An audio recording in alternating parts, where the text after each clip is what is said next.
जय श्री कृष्णा। आप सबका वैदिक प्रेडिक्ट में स्वागत है। आज का विषय है मिथुन राशि सितंबर 2025 का राशिफल। चार्ट में आपको दिखा रहा हूं और इस महीने जो ग्रहों के बदलाव हो रहे हैं वो कुछ इस प्रकार हैं। 13 तारीख को मंगल ग्रह राशि परिवर्तन कर रहे हैं। जो चौथे घर में बैठे थे अब ये 5वें घर में जाएंगे, तुला राशि में। 14 तारीख को शुक्र जो कि दूसरे घर में बैठे हैं ये तीसरे घर में चले जाएंगे, सिंह राशि में। इसी तरीके से 15 तारीख को बुध का राशि परिवर्तन होगा, सिंह राशि में गोचर कर रहे हैं, ये कन्या में आएंगे। और 17 तारीख को सूर्य का राशि परिवर्तन होगा, वो भी कन्या राशि में आएंगे। चंद्र का गोचर शुरू हो रहा है वृश्चिक राशि यानी छठे घर से, और राहु बैठे हैं पूर्व भाद्रपद नक्षत्र में, केतु बैठे हैं पूर्व फाल्गुनी नक्षत्र में, शनिदेव वक्री हैं 10वें घर में और अपने नक्षत्र उत्तर भाद्रपद में बैठे हुए हैं। इसके अलावा 2 इवेंट और होने हैं इस महीने। एक तो 7 तारीख को चंद्र ग्रहण है, पितृपक्ष भी शुरू हो रहे हैं, और 21 तारीख को सूर्य ग्रहण भी है। तो जब भी ग्रहण लगते हैं तो कुछ नेचुरल कैलेमिटीज, कुछ अर्थक्वेक्स वगैरह की पॉसिबिलिटी रहती है और उथल पुथल भी होती ही है राजनीतिक तौर पे। और बड़े जब हम मुंडेन एस्ट्रोलॉजी में देखते हैं तो उसमें उथल पुथल रहती है। एक बड़ा चीज़ और भी परिवर्तन हो रहा है इंडिया के लिए, भारत के लिए, वो ये कि महादशा बदल रही है भारत की। सितंबर में चंद्र की दशा चल रही थी और अभी मंगल की शुरू हो रही है। मंगल, आपको पता है कि मंगल जो है वो एक क्रूर ग्रह है, सेनापति भी कहते हैं और एग्रेसिव भी है। तो मंगल की महादशा जब शुरू होगी भारत की तो यहाँ देश में कुछ एग्रेशन होगा। एग्रेशन किससे हो सकता है?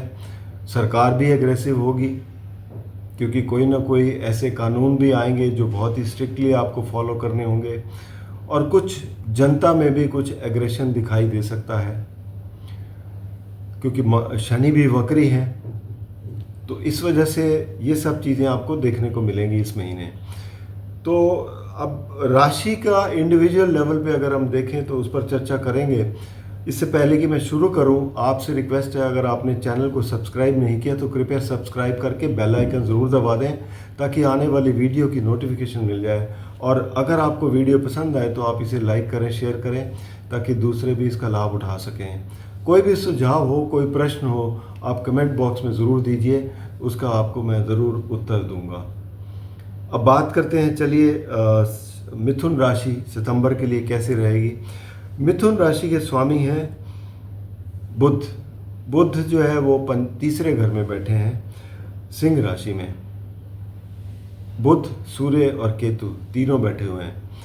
तो तीसरा घर कम्युनिकेशन का है, भाई बहनों का है, जो आपके पड़ोस में काम करते हैं, छोटे उनका है, छोटी यात्राओं का है, और साथ ही में पराक्रम का है। तो यहाँ पर आप अपनी जो बुद्धि से काम करेंगे और कम्युनिकेशन अच्छी रहेगी तो ओवरऑल आप अच्छे रिजल्ट हासिल करेंगे। मेहनत थोड़ी करनी पड़ेगी, इसमें तो कोई दो राय नहीं है। लेकिन 15 तारीख को बुध ग्रह कन्या राशि में आएंगे चौथे घर में, और कन्या राशि में ये 15 डिग्री तक ऊंच के रहते हैं। तो ऊंच राशि में बैठकर आपको बहुत अच्छे रिजल्ट देंगे क्योंकि भद्र योग भी बनाते हैं यहाँ पर। तो ओवरऑल यहाँ पर आपको एक्सीलेंट रिजल्ट मिलेंगे 15 तारीख के बाद। गुरु बैठे हुए हैं आपकी राशि पर, पहले घर में गुरु भी दिग्बली होते हैं, तो ये भी एक पॉजिटिव है। शुक्र बैठे हैं दूसरे घर में। शुक्र जो है वो बेसिकली दूसरे घर में आपकी जो वाणी है उसको काफ़ी मीठा करते हैं। आप मीठे व्यंजन खाने में भी इंटरेस्टेड रखते हैं। परिवार में एक अच्छा माहौल रहेगा और धन की कोई कमी नहीं रहेगी। साथ ही में एक चीज़ और है, क्योंकि पंचम भाव के स्वामी हैं शुक्र, और धन भाव के स्वामी चंद्र जो है वो छठे घर से गोचर शुरू कर रहे हैं। हालांकि छठे घर में थोड़ी सी कमज़ोर स्थिति है, लेकिन ये उसके बाद सप्तम में आएंगे, सप्तम में अच्छे रहेंगे। आठवें में फिर 2 दिन के लिए थोड़ा परेशान होंगे, लेकिन उसके बाद फिर से ये पोजीशन अच्छी हो जाती है। तो ओवरऑल देखा जाए तो चंद्र की पोजीशन 9 घरों में बहुत अच्छी रहती है, बाकी 3 में थोड़ा बहुत रिजल्ट कमज़ोर देते हैं। चौथा घर में से मैंने जैसे बताया आपका सुख स्थान है, सुख में आपकी वृद्धि होती हुई नज़र आएगी। ओवरऑल सिचुएशन बहुत अच्छी है। पंचम भाव जो आपकी सोच का है, विवेक का है, आपके बच्चों का है, पूर्व पुण्य का है, यहाँ पर आपके लिए शुक्र की राशि है। शुक्र दूसरे घर में बहुत अच्छी स्थिति में बैठे हैं, जो आपको धन का भी लाभ दे रहे हैं। आपकी सोच भी बहुत अच्छी है और आप कुछ अचीव करता हुआ दिखाई देंगे। छठे घर के स्वामी मंगल हैं। मंगल बैठे हुए हैं चौथे घर में। अब चौथे घर में मंगल की स्थिति अच्छी नहीं कही जाती, तो मंगल जो है यहाँ पर आपके सुख में विघ्न डालते हैं। थोड़ा सा आपको यहाँ पे धैर्य रखना पड़ेगा 13 तारीख तक, क्योंकि 13 तारीख को ये राशि परिवर्तन करके पंचम भाव में आएंगे। तो पंचम भाव में तुला राशि में फिर भी थोड़ा सा इनकी स्थिति ठीक रहेगी। अदरवाइज़ क्योंकि यहाँ पर ये शनि से दृष्ट भी हैं, तो यहाँ पर आपके लिए सुख में कमी रहेगी। इसमें माता का भी, सेहत का भी ध्यान रखें और अपने घर में भी वातावरण को ठीक ठाक कोशिश करें। आपको मेहनत करनी पड़ेगी उसके लिए। छठे घर की बात करें, छठे घर के स्वामी मंगल ही हैं और चौथे घर में बैठे हों, तो आपको अगर ऋण लेने हैं घर के मामले में तो वो ले सकते हैं, और अदरवाइज़ वैसे देखा जाए तो जो मैंने रिज़ल्ट बताया वैसे ही होंगे। सप्तम भाव के स्वामी गुरु हैं। गुरु की दृष्टि भी पड़ रही है, पहले घर से मजबूती दे रहे हैं, तो पार्टनरशिप में आपको ग्रोथ मिलती हुई नज़र आएगी और आप अच्छा कर पाएंगे पार्टनरशिप में।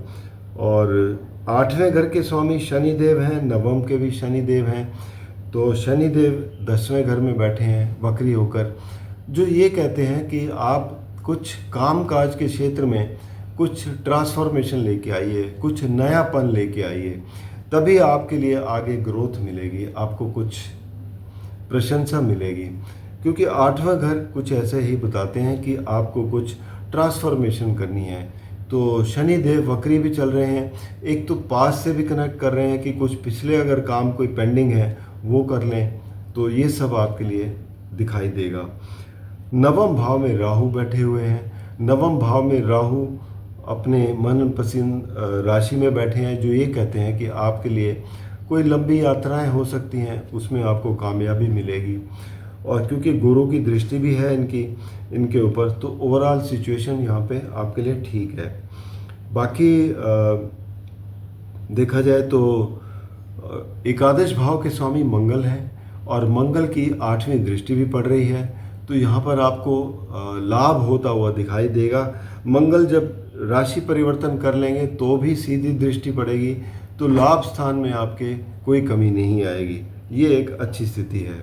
बाकी 12वें घर के स्वामी शुक्र हैं। शुक्र दूसरे घर में बैठे हैं, जो हो सकता है आप थोड़ा बहुत अपनी लग्जरीज पर कुछ ना कुछ खर्चा करें, तो कुछ यात्राओं में खर्चा करें, तो ये सब आपके लिए दिखता है।